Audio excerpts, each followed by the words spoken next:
So, guys, before we get started, the main premise of this episode, as you guys see Andy McNamara to my right, was going to be fantasy football. But before we talk about fantasy football, I want to talk about two things. And no, it's not about what happened Sunday afternoon. It's about a coach that has really improved me this year and impressed me, which has resulted in the city of Cleveland getting a thing called Flacco fever. Andy, do you want to count on that? My thing, by the way, I just want to say too is giving Kevin Stefanski his flowers is going from the hottest of seats to probably the coldest of seats in the NFL. Well, and with that, like Griff, I would sprinkle right now. You look at different sports books, you get plus 1,400 on Coach of the Year award honors for Kevin Stefanski right now. Yeah. Think of it this way. If he, and hopefully the Browns do get to the playoffs, let's say they get the top wild card seed, and you're able to say with not just four different quarterbacks playing, four different quarterbacks winning, which is the first time that's been done since Houston did it in 2015, and only 7 times, I think, total before that. You win, you get that top wildcard spot. How can you not give him Coach of the Year, especially if you have Houston start to dwindle a bit with DeMeco Ryans and the Detroit Lions limping to the finish? I want to say this about Detroit because I know everyone all year has been, it's Dan Campbell's award. For me, with him, it always had to be, you had to win so much. You had to, get the number 1 seed, be what San Francisco is. Detroit's not that. So I think personally, his is kind of out of the window for Coach of the Year. I'm looking on FanDuel right now. He still is the favorite, but I see your boy right there at plus 1,100 on FanDuel, actually. And him at plus 1,100 or Shane Steichen at plus 600 are the two that I really am eyeing right now. Yeah, Steichen's interesting as well, depending how they finish up. But man, 4 QBs. Yeah. And it's Joe Flacco off the couch. The one thing I want to say about that too is your defense this year. Jim Schwartz, I feel like it's a defensive coordinator that Cleveland's been yearning for years. Yes. Now. Oh my gosh. Yes. And it's interesting though. At home, they are a top-ranked defense. On the road, not so much. So they play Chicago this week in Cleveland. So that's good. But it's on the road, and they just had Maurice Hurst, one of the rotational defensive linemen, go to IR. Denzel Ward is supposed to be coming back, Pro Bowl corner. Miles has a banged-up left shoulder, but he can still be effective. So it's kind of at this point, man, we just see players just falling on the IR all over the place. It's a battle of attrition. Whoever's the healthiest might win this damn thing. I'm going to say this about your game Sunday. I think right now you guys are plus minus 3.5 going into it against Chicago. I would take that just because I feel like everyone's going to be on Chicago for what they did on Sunday. Yeah. And kind of look at them as look at the Bears. They're doing so good. But then it's kind of that game where when I look at these, because this is a defensive, if you want a defensive dogfight this Sunday, that is what you're going to get. The Chicago Bears, one of the more underrated defensive units in all of the NFL, and Cleveland, one of the more prominent defensive units. So this game's really going to be one. What quarterback can turn the ball over the least? And honestly, I trust Joe Flacco right now more to keep the ball secure than I do Justin Fields. For as good as Fields has looked, he's very turnover prone, and we know Cleveland's got some dogs in the secondary. Well, MJ Emerson too. My goodness. Oh, a couple interceptions. You got Greg Newsome cooking back there as well. Anthony Walker's causing some havoc. The Browns have struggled against mobile quarterbacks, which will be interesting to see how they handle, how they've grown and learned from that with Justin Fields, because the return of Denzel Ward I cannot overstate it enough. You put Denzel Ward in, you get rid of DJ Moore. You shut down DJ Moore. You shut down. Then you really just have Cole Kmet, and Browns have been burned by tight ends, but you could put an MJ Emerson. You can have JOK as the spy on Fields. The key really is Ward being back, being effective, being healthy, and staying in. Because outside of that, then you're just forcing Fields to either run or throw it up to just a bunch of guys, right? So that keeping that in mind with Denzel Ward getting back in, hopefully, very important. So that's the big thing, too, because honestly, and we'll talk about this in the fantasy perspective, but DJ Moore, he's been a great player this year. Cole Kmet, too, has been a very underrated tight end for fantasy football this year. Because when he signed a 4-year, I think, $50 million contract. I was like, is he really worth it? And then this year, he's kind of showing, hey, this is why he's worth it. But no, you guys are kind of set up now to where I was saying Kevin Stefanski's seat was hot just because there's the whole what's going on with Watson. If they do bad, they're just going to get rid of him and throw him to the curb and bring in someone that Watson wants now. No matter what Watson wants after this offseason, Stefanski has secured his future in Cleveland, in my opinion, for at least I would say 24 and 25. Like next year, it would have to go like off the rails, Brandon Staley bad, or even what's going on with my team bad for something like talks like that to happen. Which we've really traded. You and I have traded places this year, and I don't think you're totally mad about that. Well, I'll need a Super Bowl first to truly to truly be in your shoes, my friend. Yeah. I meant in the sense of like playoff contention in the month of December more than Super Bowl, and like I'm looking at draft picks already. Oh man, that's gonna be interesting with New England. Quick side point is like, Belichick's got to go, right? They'll have a graceful exit. They're not gonna fire Bill. Oh God, no. But don't you think this is it? There's two sides to this. There's an angel and there's a devil on my shoulder. There's one going, he's going to go with like new coach. There's a small part of me still starting to believe now that Robert Kraft could bring him back because he knows about him wanting to break Shula's record. And if he were to go off and do that somewhere else, it's so mixed emotions. Like I know it's what's right, but at the same time too, it's that like I can see it happening more than I saw Tom returning to New England in 2020. So I think it can go either way. I just think that some sort of change is going to happen. To what extent, I don't know. I'll also say this right now. It's not coming Black Monday. It's not like, how you see some coaches where it's like right away, boom, kick to the door, goodbye. Presumably what's going to happen to Brandon Staley on Black Monday, probably Ron Rivera. That's not what's going to happen. This is going to be, that random Tuesday news drop. Like, remember when Tom Brady's announcement of leaving was on St. Patrick's Day, the first day we were all really stuck home doing absolutely nothing with COVID. Yeah.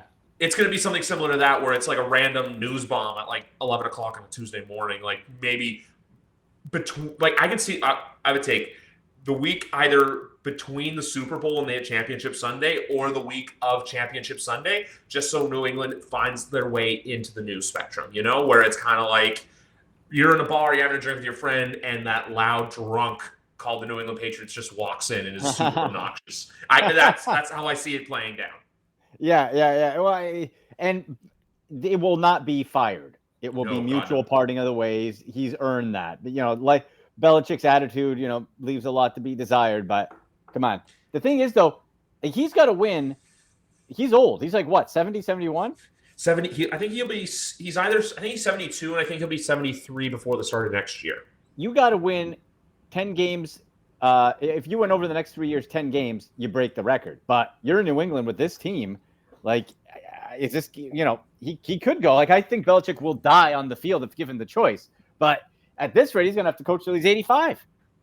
Yeah, that's the thing. Because I think it's 16 wins away from the record. So even if they were to play 500 ball, it's still another 2 years from now. That would be until I think the earliest he breaks it is 2025. I don't see it happening next year unless he lands on a team and they just go like 16-1. But I feel like one-loss NFL teams are very rare, even now, especially with a 16 game, 17 games, you're just adding that extra game in. It's completely rare. I feel like the best record going forward is always going to be 14-3. So even if he goes 14-3, it's still 2025 that he's going to break it. Mm-hmm. Interesting. Huh. Yes. But as for fantasy football this year, I asked this question to my guest, Phil, on Friday. And I want your opinion on it because I said this to him and we both agreed. I have 2 players in mind already for 2024 I can see going first overall. I just want to see who you think those 2 players are, or who do you think are the first 2 players that could go at number 1 in fantasy? Oh, boy. Well, this year was the big mix, right, where it was the wide receiver talk instead of the running back. And, Justin Jefferson, if he didn't get hurt, was right on track for that this year, but he got banged up, came back, got hurt again. Let's see. When you look at it, are you going to be going running back? Like I could probably say Christian McCaffrey again. Like that wouldn't be crazy. Derrick Henry's definitely out of the conversation. Would I go with Justin Jefferson? Ooh, off of the injuries, he's probably faded a bit. I'd have to probably say Christian McCaffrey, but I can be persuaded elsewhere, but that's where my head goes to right now. So CMC is one of the players that I have in mind. The other one is Tyreek Hill. I think he's done enough to show that like he could go. But like this year, for example, like the one draft I was in, it went Jefferson 1. I took Chase at 2. And then I believe Tyreek Hill went 4th and CMC went 3. Austin Eckler's a guy that I think's dropped his draft. His draft stock has dropped significantly But one player, I made this take to you last August, and now it's aged like fine. Well, my takes are like wine; they take a while to age, or whiskey. But Yeah. David Montgomery as a late round pick. Oh, you hit that Last one, year, man. I was a year early. I can say that. I was a year early on David Montgomery. But I think for all the people out there that were Gibbs truthers, it's going to be next year that your wishes are going to come true immediately because we're seeing now how explosive and fast this kid is. Yeah, you got to get him more touches. I'm just looking right now, different league leaders. Like Tyreek Hill, I don't disagree with. I think CeeDee Lamb, you can make a case for. I wouldn't say maybe not first overall, but like I'd say top 3. 10. You know, like if you go Tyreek, Christian McCaffrey, flip flop, boy, CeeDee Lamb, top 5. I'd put him top 5 right now. I'd put him top 5. One player to you though that I did say earlier this year, like don't draft him so high, but I feel like next year is the year to buy in on him as well as another rookie, and that's Bijan Robinson because I've seen so many people. Of the season. Because so many people were like in on him, and I'm like, I don't like a first round grade for a running back, like for a rookie running back, and so many people got burned on him by miscoaching. So that if Arthur Smith is fired, you get the right coach in there, he's going to be a player that will explode for you immediately. I don't see him as a first round pick next year. I feel like there's going to be some buyer's remorse to where he could fall to the 2.1, 2.3 or 4 region. Like, so if you're snaking back around and you're picking like in a 10-man league, you're picking like 13th or 14th. He probably will be right there in my opinion. And another guy too, who I feel like his draft stock has plummeted for next year is Travis Kelce. Like I know a lot of people were giving him a first round grade, but this year he's been very, very up and down when it comes to fantasy football, especially to Patrick Mahomes, which I saw a tweet today. Did you know that Sam Howell has more fantasy points this year than Patrick Mahomes? Isn't that crazy? I saw that. And that in the last 2 of the 3 games, Tommy DeVito has more fantasy points than Patty Mahomes. How about that? That is something else. Who had that prediction going? Tommy DeVito and his Goodfellas agent, which is like the best thing maybe ever. Like that is like that had to be played. There's no way that guy is a real agent. Come on. I did Google agent and a photo of the guy came up, but I'm just like, there's no way that he dresses like that regularly. For all we know, he does. You know what? I'm going to believe, Griff, I'm going to believe he does because that makes me happy inside. I'm going to believe he does. And he's sitting back there in a smoke-covered room with like a cheap whiskey beside. It's like, come on, Tommy's worth it. Come on. It's just like gruff voice. Just so good. I will say this too, though. The DeVito story, in my opinion, though, only works because of where he's playing. If he was playing say for your Cleveland Browns, it's not as big. No. The fact that it's a Jersey kid from Jersey who's purely 100% Italian, Lives with his mom. Yeah, if he's in California, no one cares. Exactly. It's the fact that he's home in Jersey. Like, and I'll say this too, like because that's the thing too. When you look at fantasy, like I would not touch him for fantasy football unless you seriously need him for your playoff runs. But what was I going to say? That's a team all in all, the Giants, where it's just like there's a lot of buyer's remorse there too. Like Saquon Barkley's had a good year, not a great year. Darren Waller's been up and down with injuries. And they got a quarterback situation next year because it's like, what are they going to draft? You got to pay Daniel Jones. So the Giants are a very tricky team on their own. But for right now, I feel like they're enjoying this. It's kind of that enjoying the story considering how bad the start of their year was. And so bad. The only fantasy person I'm interested in on the Giants is Saquon Barkley. That's it. I thought Darren, and I don't really blame Darren Waller. No. Darren Waller should have been an absolute fantasy stud. Should have been. If Daniel Jones wasn't such a train wreck and the injuries didn't come up, he should have been great because he was the only option. There's nobody else there. The Giants stink when it comes to fantasy football. I'm not interested. Not interested at all. If your name's not Saquon Barkley. And even then, he's falling. Like, Griff, he's going to be falling into RB2 territory at this point in his career with always the looming injury bug around him. But that's the thing, though, with like, and now too, I think he's going to get another chance somewhere else to go and really shine and be able to shine and kind of show his skill set off. But I would agree with you. I feel like Saquon Barkley, he's fallen into that round 2, later round 2, early round 3 kind of running back, that territory where you could probably find next year like Jonathan Taylor, Alvin Kamara, Derrick Henry, and these are all guys too who at one point in their careers were solid first round picks. For some first overall pick. And Griffin, let's look at it this way here. Okay, so we're saying a bunch of guys second round. Who are the first round running backs for next year? CMC. Got to be CMC. Yeah, check. I probably think people are going to jump on Gibbs for that just because they've seen it's that like towards the end. Like, Yeah. I have a spicy take on this, but Raheem Mostert. Mostert, but with the Shane coming up, like I don't disagree. Mostert's had a hell of a year. Shane's at, Uh, what about Rachaad White? Sneaky dominant year. Like you look at his fantasy output, man. Holy cow. White has been phenomenal. Like it takes me by surprise because I get, the Tampa Bay Bucks, it's this NFC South, like, you don't necessarily pay attention, but you look at what Rachaad White has done. Holy, like just fantasy point wise, it's been once he had 2 bad weeks, week 1 and 3 and 6. The rest have been high teens, mid teens, a couple 20s. Like, man, where you probably were able to get him? I'm not saying Rachaad White first round pick, but just in general, like this is a guy I want some shares of. I'm on a site called Fantasy Pros right now just because I want to look up top 10 overall, but I went to the running back page. So I'm going to go from 10 to 1, actually 1 to 10. So it's McCaffrey and Mostert. Third, and this is a guy I think that's a first round pick that I got in the third round this year, but Travis Etienne. Yeah, he's popped back nicely. He's had a few rough weeks, but for the most part, his weeks are at least 13 points. He's had a few weeks in single digits. Derrick Henry's fourth, another guy who I think could be a first round pick next year. From the LA Rams, Kyren Williams. Yeah, that's going to be. You know what? Kyren Williams is going to be a hot pickup. I really like what he's done there. I got him a couple of my teams, and I'm thrilled. He's somebody that could really, really pop up. I could see that being a first round pick. I bet you, end of the first round, Bijan Robinson still gets in. What about Breece Hall? Who you feel bad for? Him and Garrett Wilson. My God. Breece Hall's a player I said to not buy on because I was worried about his ACL, and that's a take that I was so wrong on. Breece Hall, he came back, and it was like he had never torn his ACL before. Like, I gave him all the props in the world. He's so bad around him. That's the problem. He's still in the top 20. He has more points right now than Saquon Barkley in fantasy.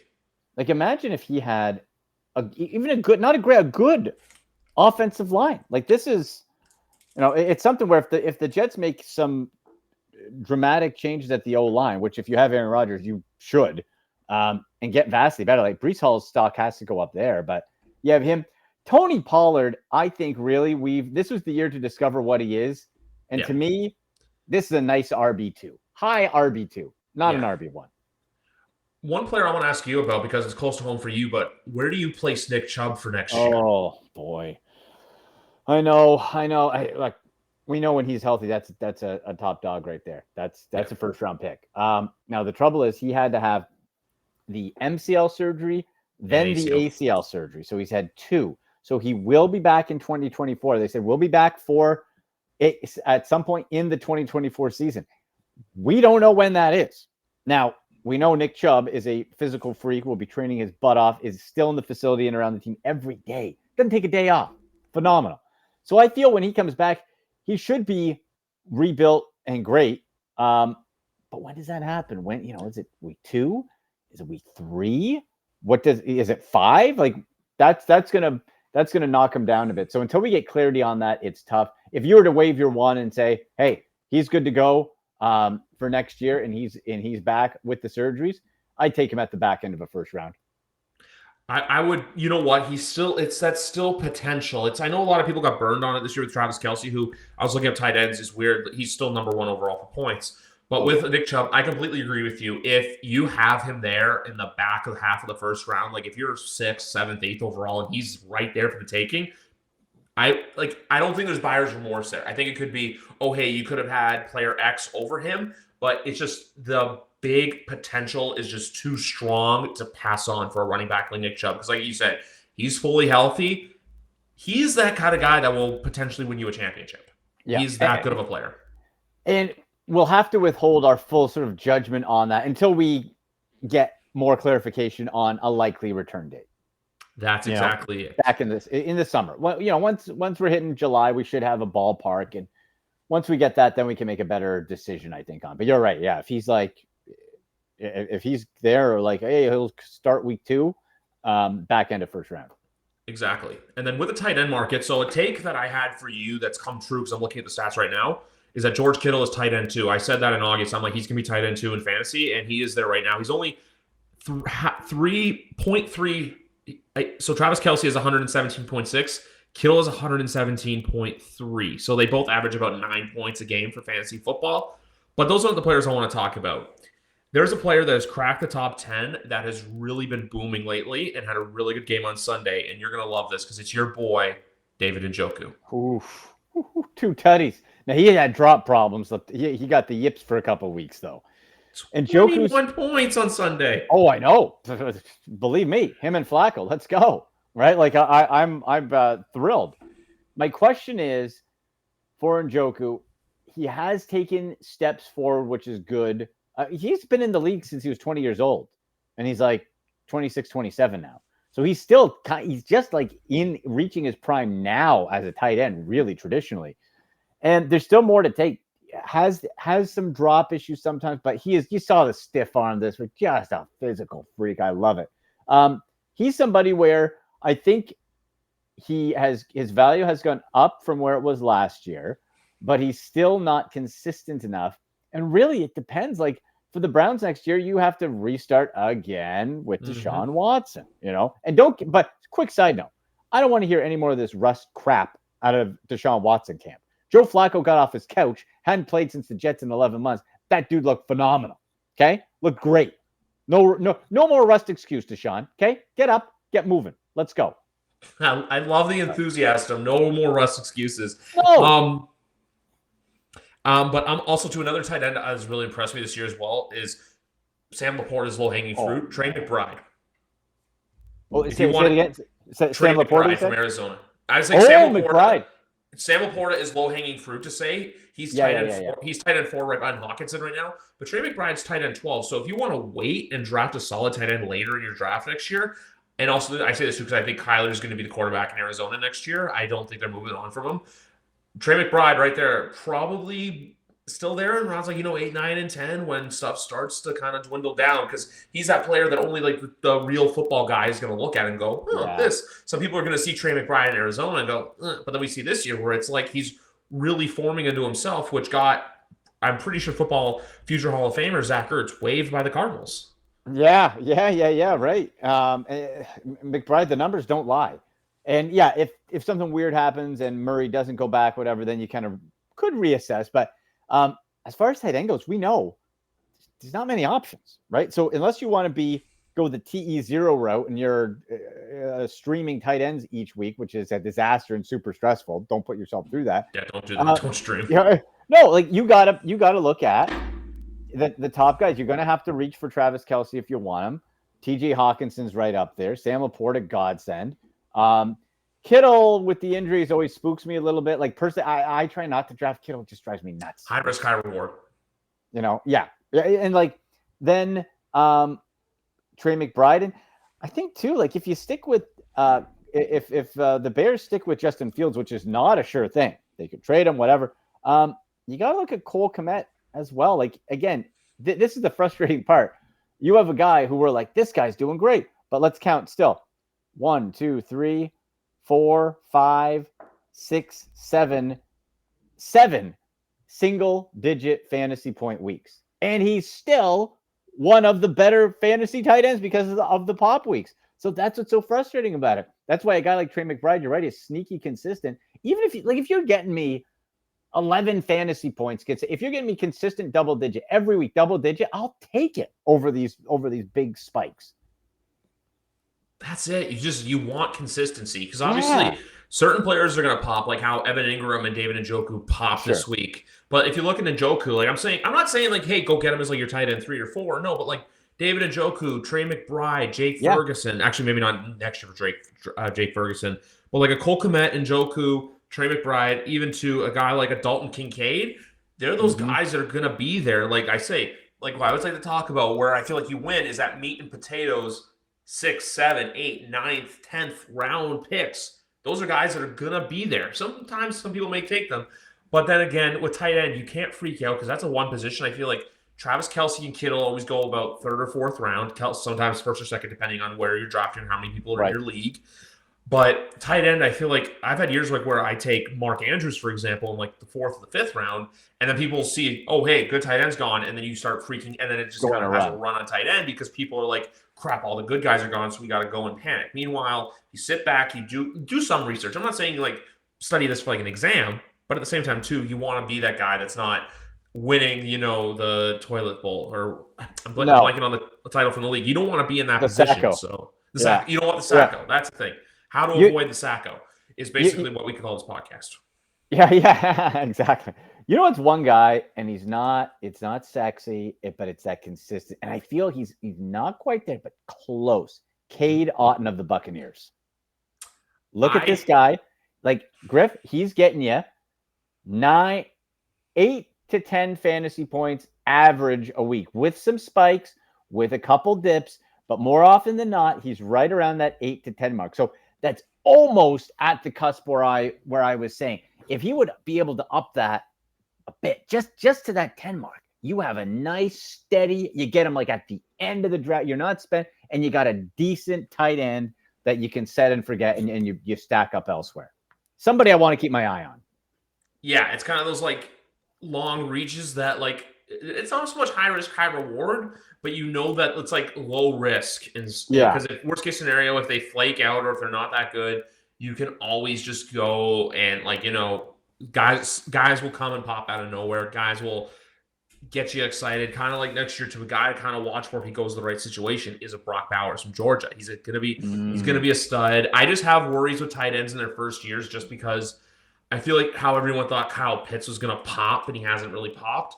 But then you look at a Sam Laporta or a Dalton Kincaid, those are guys that have popped. So I feel like with Brock Bowers, he has that potential to pop. I'm not saying go draft him early, but he's going to be that guy where, again, he's going to be there for the taking. So I'm just saying, like, maybe if Brock Bowers goes undrafted in leagues, if Cade Otton doesn't get off to a hot start and Brock Bowers is in the right situation, he's lighting it up.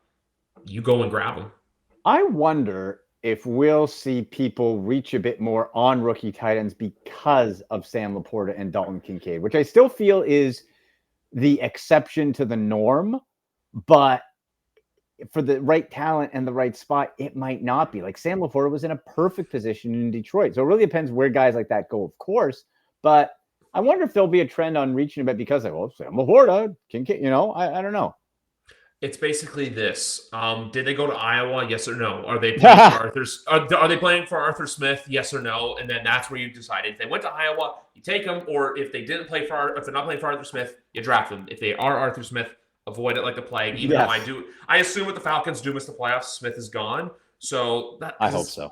That's the big thing. So because if Arthur Smith gets gone, like I've seen people mad about it, where it's like this guy should be investigated. Why is he not using this? And I'm just like. He's a moron. It's not like people are thinking he bet unders. No, his dad took a gamble. His dad, who's a billionaire, I don't know if you know this or not, but his dad's the CEO of FedEx or the founder of FedEx. Oh, I did not know that.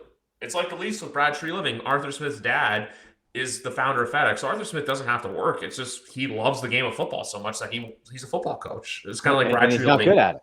Yeah. And the same thing with Brad Treliving right now, which we'll wait and see on that. But this is a football podcast. Yeah. Going back to Cleveland, just to finish things up, because I always like to talk about other people's teams. Looking at your schedule here, you guys have the Bears, the Texans, the Jets, and the Bengals. That 4-game stretch right there, 8-5. How confident are you going into these last 4 games? Because, look, the Bears are a team that are kind of there in the mix there. I don't think they'll make the playoffs, but they're a team that can play spoiler. The Texans, we'll see what happens with C.J. Stroud with his concussion, even though I do feel like he'll be back by the time you guys go down to Houston. The Jets, well, they can jet. And the Bengals, also have been a very nice surprise with Jake Browning. I thought for sure after that Pittsburgh game, I'm like, they're done. But then again, we'll see. So how confident are you going into these last 4 games? The Houston game is the most interesting because we have to figure now with how jammed up things are in the AFC. Tiebreakers are important, which is why beating the Jags was really good because you get that AFC conference win under your tiebreaker belt. But you look at Houston, Tank Dell's gone, calf injury to Nico Collins. Like what shape are they going to be in? You got to beat the Bears. It's at home. Browns defense is dominant at home. Friendly confines. Last time Justin Fields was here, Myles Garrett sacked them 4 times. Justin Fields has gotten better since then, of course, a couple years ago. But this is a game, I think, if you have Denzel Ward back, like I said, if you shut down DJ Moore and you can contain Cole Kmet, then you just have to worry about the running stuff. JOK put him on Justin Fields, and you have kind of that bit of a schmoz in the backfield with Donta Foreman, Khalil Herbert, Roshan Johnson. If you can keep that under control, Flacco is smart enough and quick enough to get rid of the ball that I hope like a Montez Sweat won't turn into a game wreck. I love Montez Sweat coming out of the draft. Oh my gosh. So I think if you beat the Bears, you're feeling good. You got to at least get to 10. That's the but you, with all the tie breaks, who knows? You get to 11, you guarantee yourself a spot. I could see 11, but each game here, Griff, you can make a point like Browns can definitely win. Yep. Or it's like, man, you could also talk yourself in the other way. This is going to be tough. I'm predicting 11 wins. I'm going to put the good vibes out there. I'm going to say 11 wins. Maybe that's enough to get you the top wild card spot. And then if that's the case, I would love to face Jacksonville again in the first round. I agree because I think you guys will beat the Bears. The Texans, I think you can. It's that Jet game or it's that Bengal game because those two teams are kind of. I think the Jets kind of have done enough to themselves to where they won't make it. Also, they still have to play Miami. They play Miami, Washington, Cleveland, and then they come to New England to finish. But with the Jets, I just don't unless they go on a run here and finish 9-8 even still. But I do feel like 10 wins is the minimum to get into the playoffs this year, no matter what. A 9-win team, may be able to squeak in, but I just don't see it happening. Jets have to win out, like really. Jets have to win out to maybe and probably not. And Zach Wilson little puff up. Okay, that fine. It's done now. So they're going to get figured out again. It's win out and get help. Which if you're in that win out and get help scenario, chances are you're not going to make the playoffs. This far out, no. Yeah, no. This far out, no. If you had the hey. You could afford to lose one down the stretch. If the Jets were 6-7 right now, then it's more likely because they can afford a loss. But now I just don't see that happening. And then the Cincinnati game for you guys, I could very well see that being one of the Saturday night flex-in ESPN options, as you know. Because I would say Sunday Night Football, but I think that game is going to be the Buffalo-Miami Week 18 game. That's going to be Sunday Night Football that week because of what's probably going to be on the line there. Because let's just say this Miami kind of opened the doors. But going back to this week, I want to say one quick degenerate point before we go. It's a PSA. For everyone out there last week who clowned Patriots and Steelers saying it was going to be a bad game, it was going to be 3-0. Boy, do I have a surprise for you. Thursday night, Aiden O'Connell versus Easton Stick. The under is 33.5. Do not even second guess it. Take it. And also, Andy, coming up on Christmas Day, Philadelphia plays New York. So I'm going to tell you this right now. A Boston Scott anytime touchdown will be waiting for you underneath the tree. It always is. Oh, and that's on Christmas too. Got to do it. I wonder what the sports books say on it because we all know it as a joke and a truth. But I wonder because if you look at Boston Scott anytime touchdown any other game, it's probably plus 1,000 or something, right? Probably. But I wonder. We'll wait and see. I know that last year I got it I think plus 450 or plus 500 during the first two Giant games in the regular season. And then the playoff game, I think it was starting to creep down where they were starting to get wise to it. We'll see what happens this year because obviously DeAndre Swift has just been a monster. But it's just, even if Boston Scott doesn't score, it's just the funness of betting it because of the history with the bet. It's just, he always seems to do this. He's done this pretty much, I think, 7 games in a row where he scores against the Giants. So as soon as I saw the schedule come out, I'm just like, you got to play it. That's just, I don't care if it doesn't hit. It's just ride it for the funness of it. And while you're eating your Christmas turkey, hopefully the bet cashes for you. So you got something to pay off the turkey or your kids' Christmas presents. And you know what? He's got 0 touchdowns this year. There's time for one. And I mean, too, the Eagles are kind of coming out of the slump right now, and I can honestly see that being the game where DeVito has his, the clock strikes midnight on Cinderella. Yeah. Like what we saw with Josh Dobbs now. I'm not saying DeVito's going to regress to Dobbs. I think Dobbs is a worse quarterback than DeVito, but we all know that DeVito eventually is going to have that game where he comes back down. If he doesn't, though, the Giants have a serious problem this offseason. It would be wild if he didn't, but you're right. It's going to happen at some point. Fun story in the meantime. Exactly. But no, I just want to say that with this Thursday's game, Chargers and Raiders, it's not going to be fun. It's not going to be a fun game. The team that did not score a single point indoors. If you can't score indoors, or if you lose 3-0 indoors, that's a humbling experience. Oh, what a man! I think what's the interim guy's name? Pierce. Yes. Yeah, I think that's been that ride where it's like, give him a contract now. That's why you don't. No. You wait. You wait. It was a couple, like even with Pierce, it was a couple of fun weeks where it's like, look, you beat the Yeah. Giants, you beat the Jets, but then you kind of play teams that are a little above your pay grade, and it's kind of like, this is why the Raiders are the Raiders. So there's going to be someone new in charge there come next offseason. And with the Justin Fields thing, with the quarterback situation, they're a team I seriously think that would mortgage their future to go get Caleb Williams. Because if you're the Bears, dangle that pick out like a carrot over a horse, because some stupid team is bound to sniff on it. Yeah. Oh yeah. We know teams go for quarterbacks, what they pay. Absolutely. I could totally see that. And Raiders are always a wild card. You never know what they're going to do. You can't predict what they're going to do.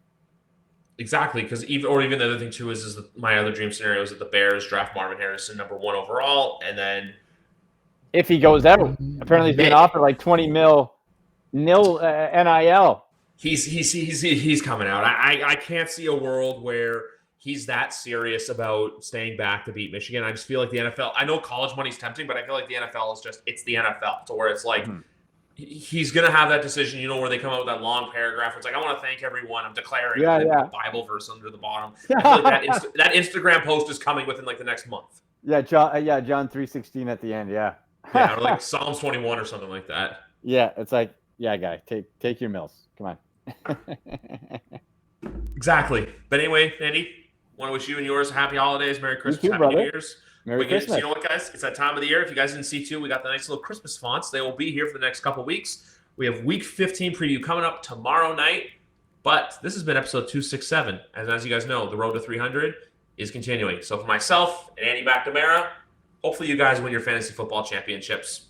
And I'll say this too because I like Andy. Go Dogs.